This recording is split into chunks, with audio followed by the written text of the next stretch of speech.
This is The Merchant of Venice, and we are going to study Act 1, Scene 1. This is the very opening scene, and as we know, like every drama, the opening scene acts as the exposition. It's the opening scene, and we are getting to meet all the characters here, mostly all the characters. It is a street in Venice.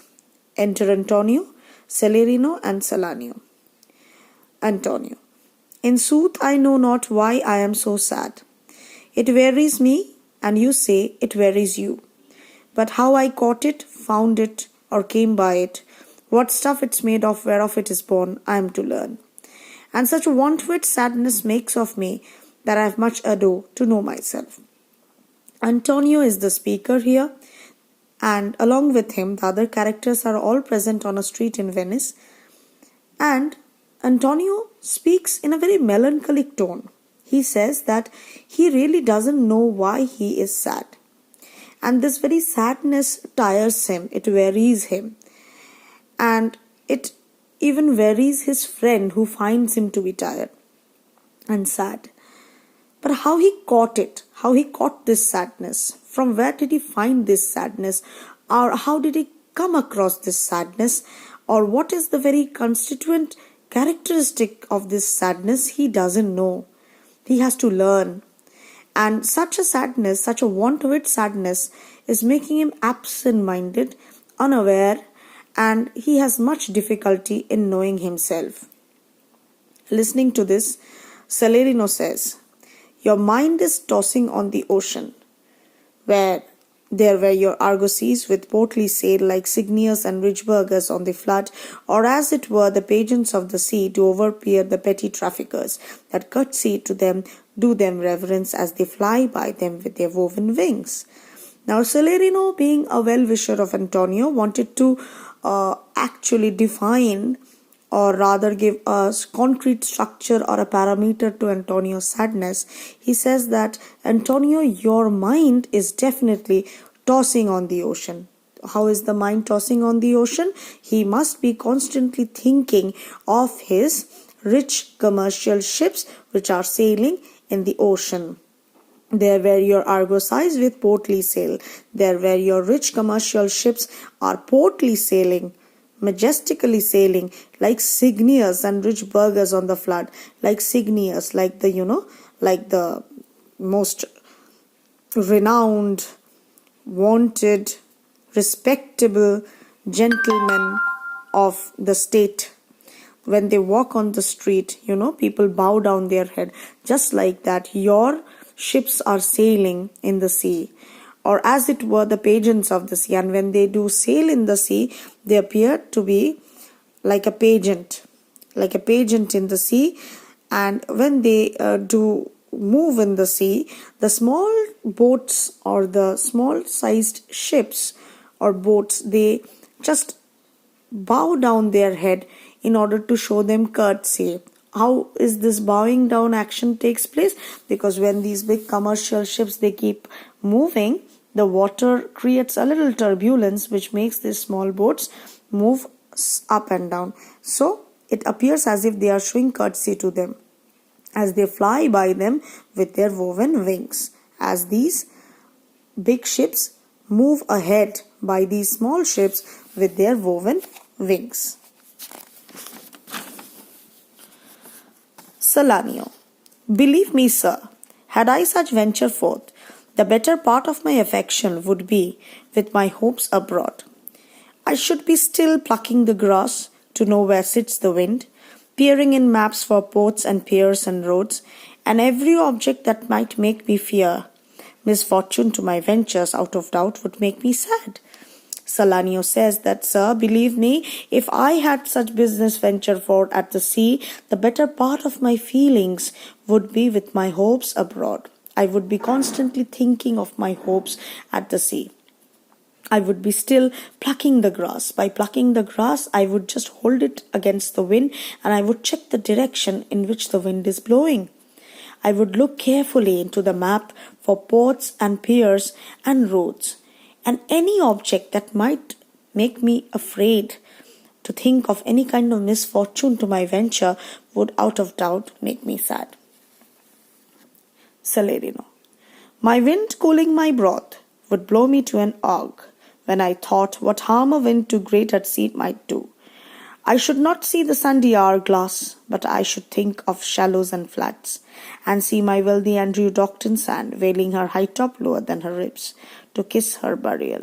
Should I go to church and see the holy edifice of stone, and not bethink me straight of dangerous rocks, which touching but my gentle vessel's side would scatter all her spices on the stream, enrobe the roaring waters with my silks, and in a word, but even now worth this, and now worth nothing.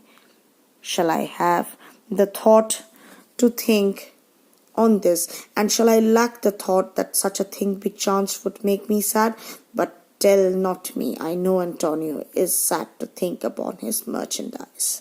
So Salerino says that if, while having his soup, his wind that creates small ripples in the hot bowl of the soup, that would remind him of the great storms at the sea that might, harm his ships.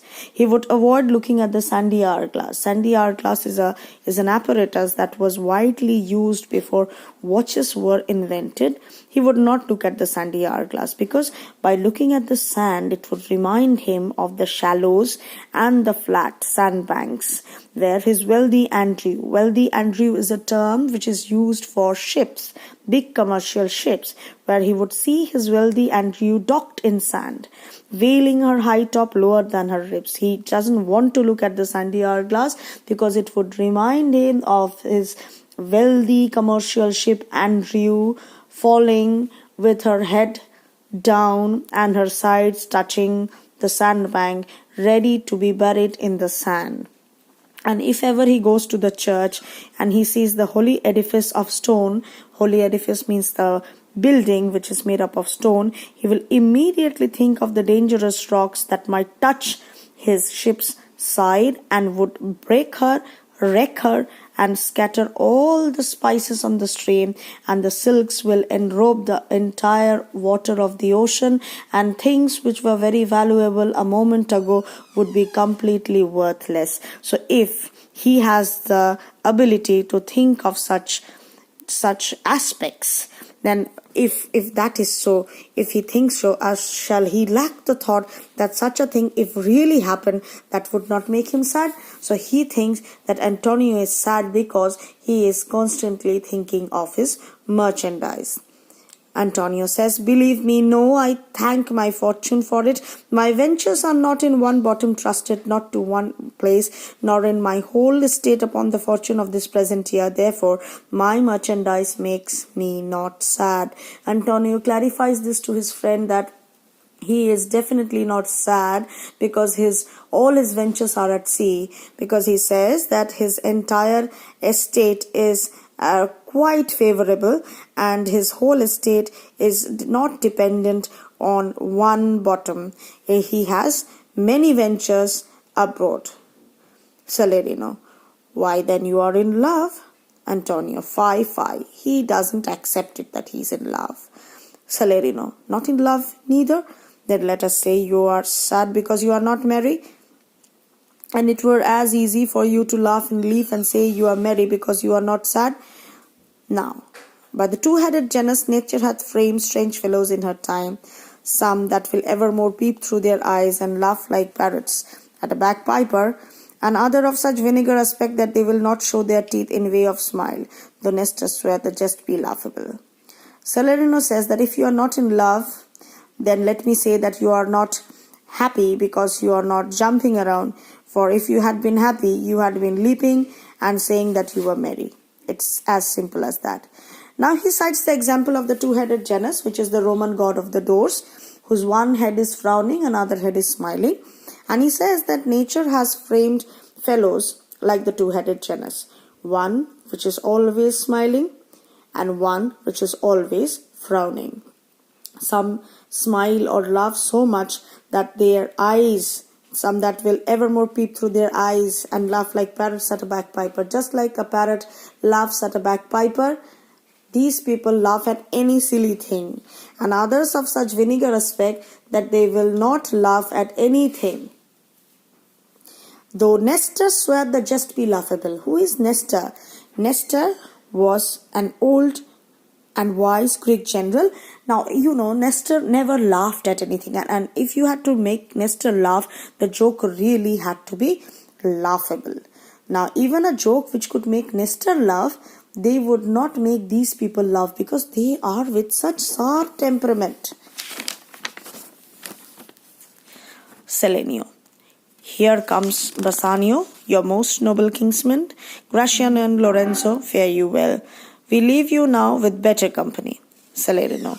I would have stayed till I had made you merry, if worthier friends had not prevented me. Antonio. Your worth is very dear in my regard. I take it your own business calls on you, and you embrace the occasion to depart. Enter Bassanio, Lorenzo, and Gratiano. So we see now, because it's Act 1, Scene 1, and we are at an expository phase, we are gradually meeting all the characters of the play. Salerno says, Good morrow, my good lords. Bassanio. God sing me us both. When shall we laugh? Say when. You grow exceeding strange. Must it be so? Salerno. We'll make our leisures to attend you. Exeunt Salerno and Salanio. Now, Bassanio, as soon as he enters, we get to understand that he is a person of extravaganza. He is instantaneously talking of merrymaking. That when shall we laugh? When shall we have some merrymaking? Because you all are growing very strange. Lorenzo, my lord Bassanio, since you have found Antonio, we too will leave you. But at dinner time, I pray you, have in mind where we must meet. Bassanio, I will not fail you. Gratiano. You look not well, Signor Antonio. You have too much respect upon the world. They lose it that do buy it with much care. Believe me, you are marvelously changed. Now, Gratiano is one of the most talkative character of this play, and he finds Antonio to be melancholic. And he says that the people who think a lot about the world is actually sad because they care a lot. They lose it that do buy it with much care. Believe me, you are marvelously changed.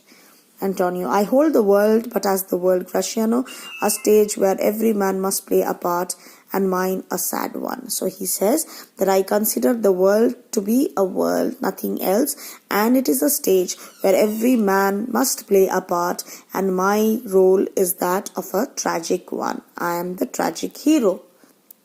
Gratiano says, let me play the fool. If you are the tragic hero, then why am I left out? I should play the role of a fool. With mirth and laughter, let old wrinkles come, and let my liver rather heat with wine than my heart cool with mortifying groans. So let me play the role of a fool, and with mirth and laughter, let me laugh so much, let me have so much of laughter that wrinkles should form on my face, and let my liver rather heat with wine. I want my liver to be heated with wine. This again shows us to the popular Elizabethan belief that drinking wine produces rich warm blood, which gives a very sanguine and happy character. Then my heart cool with mortifying groan. He is definitely not ready to lead a life of melancholy. So he is rather ready to have his liver produce rich blood and impart him a sanguine character. Why should a man whose blood is warm within sit like his grandsire cut in alabaster, sleep when he wakes, and creep into jaundice by being peevish? He says, a man who is a young man and whose blood is warm within, why should he sit like his grandfather cut in alabaster? Alabaster is a white stone through which we cut statues. And sleep when he wakes. When he's awake, it appears as if he's sleeping. And creep into jaundice by being peevish. He has this, he is appearing to be very peevish, as if he's suffering from jaundice. I tell thee, Antonio, I love thee, and it is my love that speaks. There are sorts of men whose visage is to cream and mantle like a standing pool. I know people who have faces which do cream and mantle like standing pool. Cream and mantle like standing pool refers to the pools which have got scums formed on top of them. You directly do not know what is the depth of that pool. So there are certain people who have got a look of seriousness on their face, and you really do not know whether they are truly serious.